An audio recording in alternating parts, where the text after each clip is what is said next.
biso bate tolobaka mingi. Alors yangwana na opesa kaka ba verset biblique afin que biso totanga na bandako nga na kopesa mwa muke idée explication ya ba verset.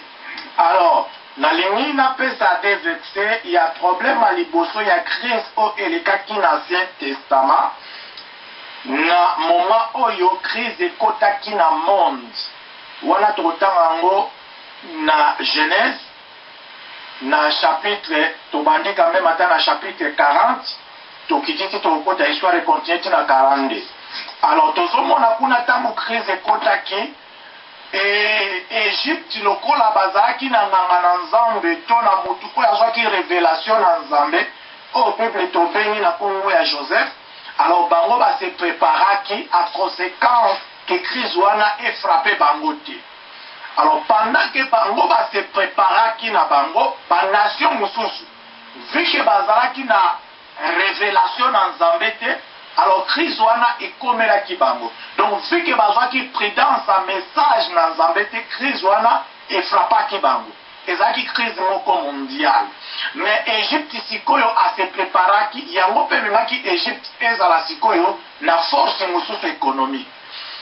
Alors emonani ke na bamboka oyo nyonso tu existaki na tawana lokola crise ekomaki ebongaki na bango sikoyo bakende koluka kosomba ya kolia pe ya komela na Egypte. Alors tant bakomaki na Egypte donc baegyptien bayambaki bato wana nyonso tu na maboko ya kofungwama pe basombaki.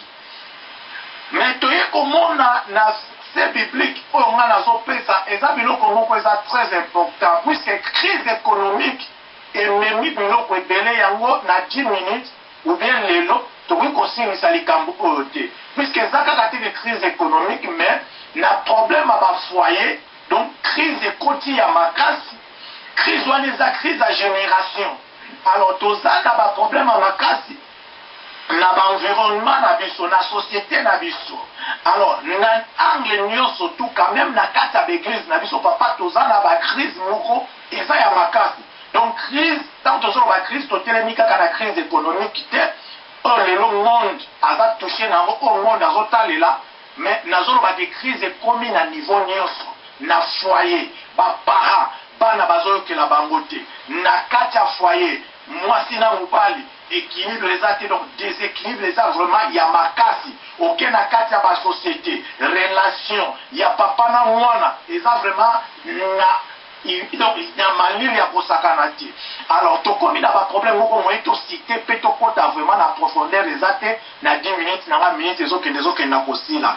Alors totaki na Bible na bisika o bazoloba crise ya Nouveau Testament que Pierre o bazaki na bandeko ni bakendaki pêche azalaki spécialiste ayebaki mai koleka yaza mwana mai abokwami na pêche akoli na pêche.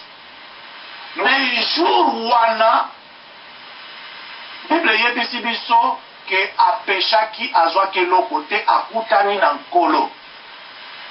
Alors tango akutani na nkolo vu ke tango eza moke toyebi lisolo malamu, alors nkolo ayebisi ye ke zwa masuwa na yo pusa na katikati nazokata verset makasi presque temps vraiment ezokende.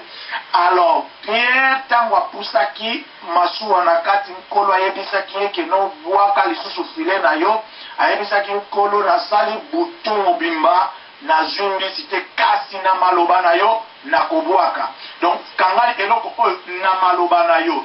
Alors na mukanda ya 1 Roi chapitre 8 verset 56 Salomon tango asisi kotonganda kuna lipondeli na ye abandi koyebisa Nzambe namoni ke maloba nyonso ya malamu oyo olobelaki libota na Israel na monoko ya mosali na yo Moïse namoni nyonso tu ba promesse yango ekokisami nango liloba moko te ya yo Nzambe ekotikala kozanga kosala befe na yango.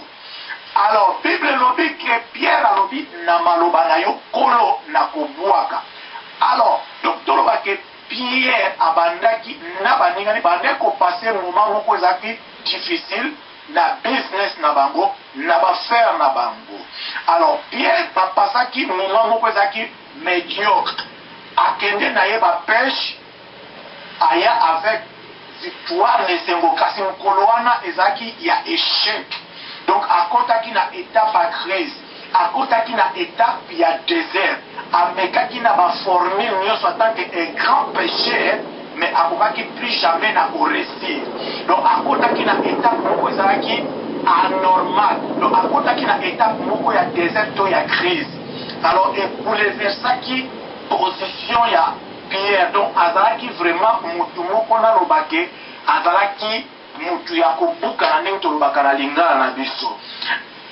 Eloko oyo soki ekotaki na business ya Pierre, alors lelo oyo mingi baza na ba problème moko oyo eza ke ya grave, puisque crise économique ntango ebeti famille, ebeti baninga, ebeti bana, alors lelo bato bakomi na dépression ya makasi, bato bakomi na ba problème ya batension, bato bakomi na ba problème moko ya santé, bato lelo po bazokufa na batension. Donc source a nyonso soko landa omonaki crise. Donc moment désert eza moment moko mabe na vie ya moto. Papa na ngai nasilisi mwa eloko na ye koloba te, mais vie ya korespecte émission na 10 minutes oyo opesi ngai namoni kikoki nazongisi maloba omboka wayo. Merci mingi.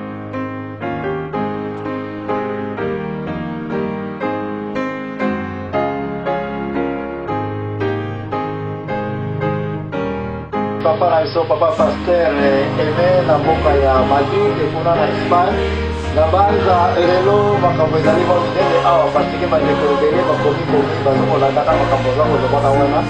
Alors mpona resume nano makambo lobi awa nameka mpe kopesa yo mpe oyo bandeko ebele basili kopesa awa balobi boye bato na ntango ya crise, ntango ya mpasi, sango ya liwa, sango ya mpasi ndenge na mama moko auti kopesa na yango awa. Parce que bato na Egypte ndenge olobi batekaki babien na bango, babilanga na bango, bandako na bango, mpo kaka bazwa graine ya kolia. Bakomaki mpe baesclave. Pourquoi? Parce que vers la fin, ils ont même payé 5% na roi. Bafamille ya Joseph même bayaki kofukamela mwana na bango Joseph, baba ya Jacob. Pourquoi? Parce que ezalaki déjà emoni selito, ezalaki déjà promesse que bakoya kofukamela bango nyonso Joseph. Voilà, eye kosalema likolo ya nzala. Bato bazali bateki bana na bango. Likolo ya nzala, bato basimilie na ba situation ndenge na ndenge. Likolo ya nzala, roi David akenami kosala kiboyi epai ya Nabal. Likambo ya mpasi, likambo ya crise, likambo ya désert, ezali likambo ekoyisa pe bato ebele, bato ya ba grande figure. Entre autres, toyeko komona ete Esaü par rapport na ndeko na ye Jacob, likolo ya supu kaka, crise. Ye wana apesaki kikulutu na ye. Toye komona pe Rachel likoloka ya bafruit oyo babengi kombo ya mandrangore.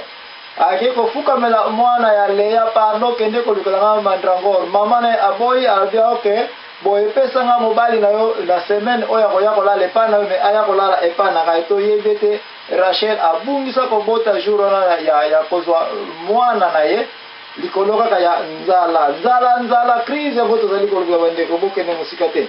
Toye komona pete Eli akimaki meme devant Jezabel. Tina zamba kuna makambo za kobimisa emona ye na miso nzambe ete asengaki meme liwa eyela yeke bapasa boye pona nini akende kokima na se ya nzete za kokuvriri nzete yango babimbwembwembwe baye nganda balia yango balia yango ekauki lisusu. Crise, sécheresse tozalika kolobela. Ye moko mutasengi mbula ebeta te na Samaria. Ye moko pe mbula yango sécheresse yango ebeti ye. Toza koya papa pasteur nazaka kopesa kama makambo te basili ko flashinga awa. Tokomona pete kati na Jérusalem bandeko bakena ko piller village abata Sidoni likoloka ya nini nzala pillage ezali ba action ya moyibi. Mena nyonso oyo question nga nazana ngo awa ya liboso peut-être bandeko basili ko bwakela awa. Ba oyo tosili yo sili kopesa ete nzambe alakisaki bango ete ezali koyaki ye 7 ans ya bavache maigre, 7 ans ya bavache grasse oyo tozali kolobela. Parce que y avait la révélation de Dieu. pourquoi biso na mikolo oyo nzala esili kokota passe esili kokota tolongola 3 ans 4 ans 5 ans passé avant ba crise oyo banda batata pasteur ba prophète batoni na balabala na biso barina biso ya ba village na biso partout kuna na Afrique ti balandi biso ti na poto tozana ba pasteur tozana ba prophète bozalaki wapi to ba pasteur bazalaki wapi poto koka koyeba teke mbule ezali koya oya balanda 2000 oyo tozali po biso musupe to se préparer na biso tana kikuku na biso na village to na biso kotia tango toza koliaka mwa pondu na biso ke to wela to sala exode urbain to tika ba village to na ba ville totika ba pays na biso tokota na ba Paris ba Londres ba États-Unis ba place to kanisa kete kuna nde mwinda epelaka ba papa pasteur to église bozalaki wapi poto wa komona clarté na oyo ezali koyande mutuna oyo sili koyela ngai mute kalenga pongana loba oyo ngai teme papa pasteur à vous l'antenne.